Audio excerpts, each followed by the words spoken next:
OMG OMG, प्रिया गौरव ने मुझे मिलने बुलाया है, वो भी अकेले। इसका मतलब समझ रही हो ना तुम? आज फिर जीने की तमन्ना है, आज फिर मरने का इरादा है। इसका कोई मतलब वैसे भी नहीं निकलता, क्योंकि तुम हमेशा अकेली ही तो मिलती हो गौरव से। ये लड़कों के पीछे ना लड़कियां बावली हो जाती है कसम से।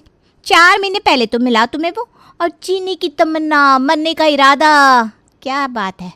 अरे पगली, हर बार मैं उससे अकेले मिलती हूँ बाय चॉइस, पर इस बार उसने मुझे अकेले बुलाया है। You can imagine. वैसे मुझे पता है ऐसा क्यों हुआ। एक्चुअली ना कल रात मैंने उसे बताया कि मेरे घर वाले मेरे लिए रिश्ता देख रहे हैं, तो लगता है घबरा गया है। आज मुझे सीधा प्रपोज ही कर देगा शादी के लिए। तो तू ना लहंगा खरीद ले अब। वो तो मैं खरीदूंगी और पैसे जीजू से लूँगी, पर पहले रात का सीन तो क्लियर हो जाए। तो कहती है तो मैं भी साथ चलती हूँ, छुप कर वीडियो बनाती रहूँगी। आखिर में फर्स्ट प्रपोजल की वीडियो भी तो पोस्ट होनी चाहिए। और तैयार होकर ज्योति प्रिया के साथ रेस्टोरेंट पहुँच जाती है, जहाँ ज्योति के हाथ को अपने हाथ में लेकर गौरव कहता है, तुम बहुत अच्छी हो ज्योति, इसमें कोई शक नहीं है, पर मैं ही तुम्हारे लायक नहीं हूँ। वो तुम कल बता रही थी ना, तुम्हारे पापा तुम्हारे लिए लड़का देख रहे हैं, तो मैं कह रहा था कि कोई अच्छा सा लड़का देख कर ना तुम शादी कर लो। अबे घन चक्कर की औलाद, तो ये कहने के लिए बुलाया था तूने मुझे? शादी तो मैं करूंगी ही, पर पहले तेरा हिसाब करूंगी। चल मेरे पैसे निकाल। पिछले हफ्ते 10,000 दिए थे ना मैंने तुझे तेरी माँ की पथरी के ऑपरेशन के लिए, बहुत मदद कर दी मैंने, वापस कर। चल 10,000 दिए थे तुमने, कोई 1 लाख नहीं, और उससे ज़्यादा तो मैं तुम्हारे परफ्यूम पर खर्च कर देता हूँ। और रेस्टोरेंट में सभी के बीच गौरव और ज्योति कुत्ते बिल्लियों की तरह लड़ने लगते हैं। बात बिगड़ती देख प्रिया वहाँ आती है। पब्लिक के सामने क्यों कलेश कर रहे हो तुम दोनों? इन सब में कोई तुम्हारे होने वाले सास ससुर भी हो सकते हैं ज्योति। सो चलो, इस गौरव का क्या है, इसे तो जिंदगी भर कमारा रहना है, पर तुम्हारे घर वालों की तो इज्जत है ना। आधे शहर को दाल तुम्हारे पापा की गद्दी से जाती है, सब जानते हैं उन्हें। वापस चलो घर। ताज़े ताज़े ब्रेकअप के बाद क्या होता है ये तो आप सब जानते ही हैं। या तो इंसान दूसरा पार्टनर ढूंढने लगता है या सीधा शादी कर लेता है। अब 28 की उम्र में ज्योति के पास बॉयफ्रेंड ढूंढने का ना वक्त था ना एज। 2 दिन बाद खाने की टेबल पर ज्योति सभी से कहती है, वो आप कह रही थी ना मम्मी कि लड़का देख लो, तो मैं क्या कह रही हूँ, देख ही लेती हूँ। आजकल ऑफिस जाने का मन भी नहीं होता मेरा, तो जॉब से रिज़ाइन कर देती हूँ। अब जो काम कर रही हूँ वही अच्छे से करूँ, है कि नहीं? अब आए दिन ऑफिस से छुट्टी लेकर मैं बार बार लड़कों से मिलने जाऊंगी तो बॉस भी नाराज़ होंगे, और लड़के वालों के सामने प्रॉब्लम होगी सो अलग। जीती रे बेटा जीती रे, आज तो माता रानी को 101 का प्रसाद चढ़ाऊंगी। अरे मेरी बेटी इतनी सयानी जो हो गई है। अब भी बेचारी के पीछे पड़ी रहती थी। मैं तो पहले से ही कहता था, जैसे उम्र आएगी समझदारी भी आ जाएगी। एक लड़का है मेरी नज़र में, कई दिनों से ज्योति से बात भी करना चाहता था, पर ज्योति तैयार नहीं हो रही थी, तो अब मैं बुला लेता हूँ इस रविवार। अमित पूरे परिवार के साथ ना आकर सिर्फ अकेला ही ज्योति से मिलने आता है। बेटा मम्मी पापा नहीं आए? शादी मुझे करनी है ना आंटी, इसलिए मुझे लगा कि अगर मेरे पेरेंट्स भी आएंगे तो ज्योति को घबराहट होगी, और ज्योति कोई सामान नहीं है जिसे मेरा पूरा परिवार देखे, इसलिए मैं खुद को दिखाने यहाँ आ गया। अरे वाह भगवान, तूने मेरी झोली से गौरव नाम का पत्थर लिया और उसके बदले ये हीरे जैसा लड़का डाल दिया मेरी झोली में। वाह भगवान वाह, क्या सॉलिड लड़का है, कितना सुंदर, कितनी मीठी बोली। ज्योति और अमित जाकर अकेले में काफ़ी देर बात करते हैं। ज्योति को अमित पसंद आ जाता है, और फिर कहीं जाकर अमित अपने परिवार वालों को लेकर ज्योति के घर आता है। हमें तो लगा ही नहीं था कि हमारे चूजी बेटे को कोई लड़की पहली बार में ही पसंद आ जाएगी। देखिए दूसरी मीटिंग में तो सगाई हो रही है दोनों की। अब शादी की तारीख भी निकलवा ले क्या अमित? एकदम मम्मी। बिल्कुल रुका नहीं जा रहा मेरे भाई से, न जाने अपनी क्या जादू चलाया है ज्योति भाभी। चट मंगनी पट ब्याह कर ज्योति अमित के घर आ जाती है।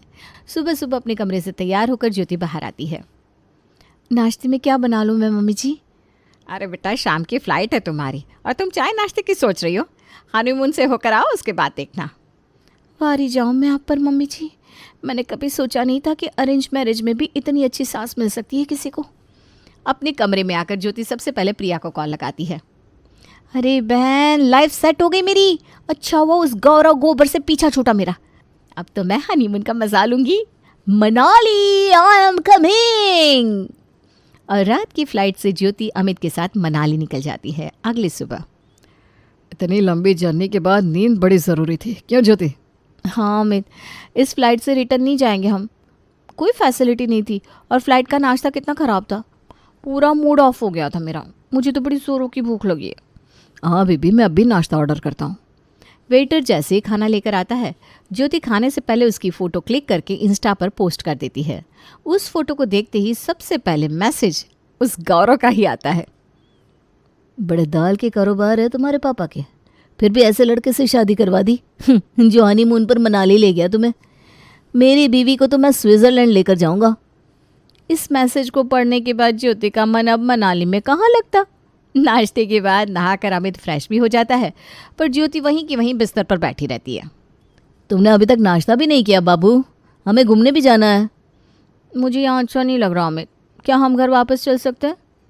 नाश्ता पसंद नहीं आया तो मेन कोर्स मंगवा देता हूँ, या ठंड लग रही है तो बाहर नहीं जाते, कमरे में ही रहता है, मैं हीटर और बढ़ा देता हूँ। मुझे मनाली में नहीं रहना। अब तुम रहना नहीं चाहते तो मैं क्या कहूँ, पर इस बारे में पापा मम्मी को कुछ भी मत कहना। मैं कह दूंगा कि ऑफिस का कोई काम आ गया था। एक दिन पहले ही अपने हनीमून पर गई ज्योति वापस लौट आती है। 2-4 दिन तो सब कुछ अच्छा चलता है, पर उसके बाद एक सुबह जब सब्जी लेकर ज्योति थैली लेकर सब्जी मार्केट से लौट रही थी कि उसके सामने गौरव अपनी गाड़ी रोक कर बाहर निकलता है। चलो स्विट्ज़रलैंड का समझ में आता है, पर घर के खाने में भी कंजूसी। ठंड में सब्जियां सस्ती है तो सिर्फ सब्जियां ही बन रही है लगता है तुम्हारे घर में याद है तुम्हें वो तुम्हारा फेवरेट चाउमीन वाला? आजकल वो चाउमीन से ज़्यादा चाउमीन में सब्जियां डालता है, क्योंकि नूडल्स से सस्ती तो सब्जियां हो गई है। वही हाल तुम्हारे घर का भी लगता है। दाल की सप्लाई होती है आधे शहर में, उसके बाद बेटी की ये हालत। ज्योति के मुंह से ना ची निकलता है ना चू। वो वहीं की वहीं खड़ी रह जाती है और सिचुएशन को अवॉइड करने बिना कुछ कहे वापस अपने घर लौट आती है। ये गौरव अपने आप को कहीं का शहंशाह समझ रहा था। मेरे ससुराल वालों की इंसल्ट की है ना उसने। अब मैं भी उसे दिखा दूंगी कि ज्योति के ससुराल वाले किसी से कम नहीं है। ज्योति अपने पापा को कॉल कर दाल की बेस्ट से बेस्ट वैरायटी की बोरियां अपने ससुराल मंगवाती है। ये इतनी सारी दाल की बोरियां किसने मंगवाई? ज्योति ने मंगवाई है पापा, लगता है कुछ अलग बनाने की सोच रही है। पर इतनी सारी बोरियां, ये तो पूरे साल भी हम दाल खाएंगे ना तब भी बच जाएगी। तो आप लोगों को सिर्फ दाल थोड़ी ना खिला दूंगी मैं। दाल से क्या कुछ नहीं बन सकता मम्मी जी, पर लोगों ने कभी ट्राई नहीं किया। पर मैं हूं ना, अब मैं आप लोगों को खिलाऊंगी। और रसोई में जाकर ज्योति यूट्यूब पर वीडियो देखकर हाई क्लास दाल की रेसिपीज़ बनाना शुरू करती है। ऐसी ऐसी 5 स्टार रेटिंग की डिशेस बनाकर इंस्टाग्राम पर डालूंगी कि वो गौरव का बच्चा अपनी किस्मत पर रोएगा। डाइनिंग टेबल पर प्लेट्स लगाने के बाद ज्योति सभी को सर्व करती है। आप सभी के सामने हाजिर है लेंटिल बोल्गोनाइज। ये क्या चीज़ है बहू? लेटी, इसे लेट कर खाना होता है क्या? अरे नहीं पापा जी, वो लेटी बुलू नहीं होता। लेंटिल बोल्गोनाइज मतलब दाल की स्पैगेटी या पास्ता समझ लीजिए। जो भी है बहू, तूने ये दाल से बनाया? वाह वाह वाह, देखने में तो काफ़ी खूबसूरत लग रहा है। हमारी प्यारी ज्योति ने बनाया है तो खाने में तो बड़ा टेस्टी होगा ही। शुरू करते हैं। और सभी के साथ ज्योति भी जैसे ही पहली चम्मच बोल्गोनाइज खाती है तो उसके मुंह का स्वाद ही बिगड़ जाता है। हे राम, क्या बदस्वाद खाना बना दिया मैंने। वाह वाह बहू, ये तो काफ़ी अच्छा बना है। पहली बार के हिसाब से तो 1 नंबर बना दिया तूने, नहीं मनीषा जी? अब हाँ, अच्छा है बहू, नई नई चीज़ें ट्राई करना अच्छी बात है। जो खाना ज्योति को पसंद नहीं आया था वो उसके ससुराल वालों को बड़ा अच्छा लगता है, इसलिए रात को भी फिर से दाल की रेसिपी बनाने की हिम्मत ज्योति को मिल जाती है और फिर से यूट्यूब खोलकर वो इंटरनेशनल डिश बनाने की कोशिश करती है।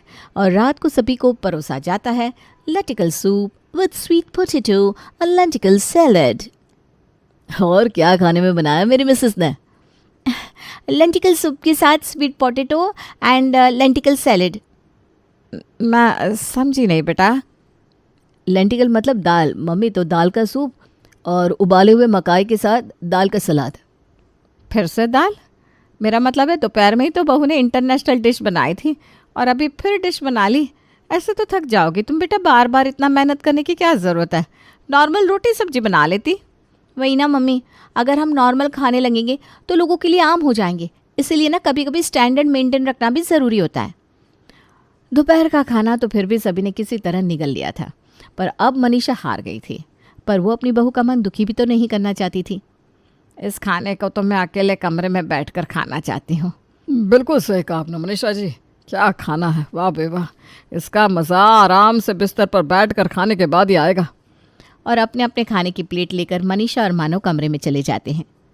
मुझे तो खाने में ज़रा भी स्वाद नहीं आया, मैगी बनाकर खा लेती हूँ। ज्योति किचन में जाती है और खुद के लिए मैगी बनाती है और लगाती है प्रिया को फ़ोन। दूसरी स्टोरी पोस्ट कर दी मैंने। 150 रुपये किलो की दाल से बनाया है खाना मैंने। उस भिखारी गौरव के घर में पूरे दिन में 150 रुपये का राशन भी नहीं आता होगा। बिल्कुल सही कहा तूने, मुझे भी लग रहा है तेरा ये ट्रिक असर कर रहा है। गौरव की स्टोरी देखी नहीं कि पैसे से बड़ा प्यार होता है, पैसा ही सब कुछ नहीं होता एंड ऑल। अभी तो 2 ही फ़ोटो पोस्ट की है, अभी तो रुक जा, बैंड बजाती हूँ अच्छे से इस लड़के की। गौरव की बैंड बज रही थी या नहीं पता नहीं, पर ज्योति के ससुराल वालों की बैंड तो ज़रूर बज रही थी। इसी तरह 2 दिन और बीत जाते हैं। रात को कमरे में मनीषा मानव से कहती है, पिछले 3 दिन से दाल की सारी वैरायटी खा ली हमने। मुझे तो पता भी नहीं था कि लोग दाल से पास्ता, चाउमीन, कबाब ये सब भी बना सकते हैं। खाया तो मुझसे भी नहीं जा रहा था। मतलब माना दाल शरीर के लिए अच्छी होती है, पर हर समय दाल, पर बहू के सामने कह देंगे तो उसे बुरा लगेगा ना। बड़े मन से बेचारी ने अपने मायके से दाल मंगवाई, यूट्यूब से देख देख कर खाना बनाया। अगर हम ही उसे उसकी मन की नहीं करने देंगे तो उसका मन नहीं घुट जाएगा। आप ठीक कह रहे हैं जी, अभी तो उसका उत्साह बढ़ाना चाहिए। अपना घर छोड़कर आई है वो यहाँ। ज्योति ससुराल वाले का क्या ही उत्साह बढ़ाती, उसका उत्साह तो ऑलरेडी बढ़ चुका था और कॉन्फिडेंस में वो अपनी ननद को फ़ोन लगाती है। आप तो बड़ी फूड ब्लॉगर बन गई भाभी, क्या टेस्टी टेस्टी डिशेस बनाती है। देख कर ना मुँह में पानी आ जाता है। कभी कभी तो मुझे लगता है मैं वहीं रहने चली आऊँ। दीदी ऐसी कोई बात नहीं है, बस अलग अलग खाना बनाने की कोशिश करती हूँ। आप भी आइए ना, कल आइए और टेस्ट कीजिए। ज्योति के बदस्वाद खाने को बड़ी मुश्किल से 3 लोग खा रहे थे कि ज्योति चौथे को भी निमंत्रण देकर बुला लेती है। अरे तू फ़ोन रख प्रिया, आज मेरे पास 2 मिनट का वक्त नहीं है। दीदी भी आइए, मुझे ज़रा कोशिश करने दे, अच्छा खाना बनाना है ताकि मैं भी खा सकूं और दीदी भी। बाकी घर वाले तो प्यार से खा रहे हैं।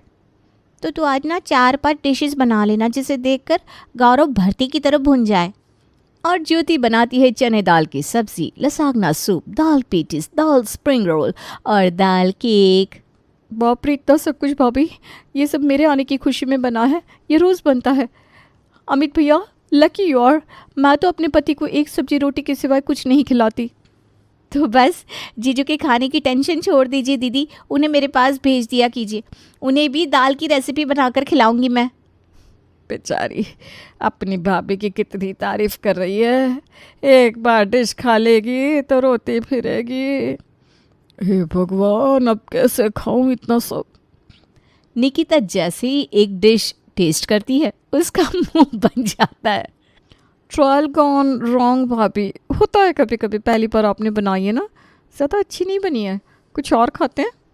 फिर निकिता दूसरी डिश को टेस्ट करती है जो उसे और भी ख़राब लगती है, तीसरी उससे भी ख़राब, चौथी उससे भी ख़राब और 5वीं को टेस्ट करने से पहले ही निकिता बोल पड़ती है, आज स्पेशली मेहनत करके इतना गंदा खाना बनाया है आपने।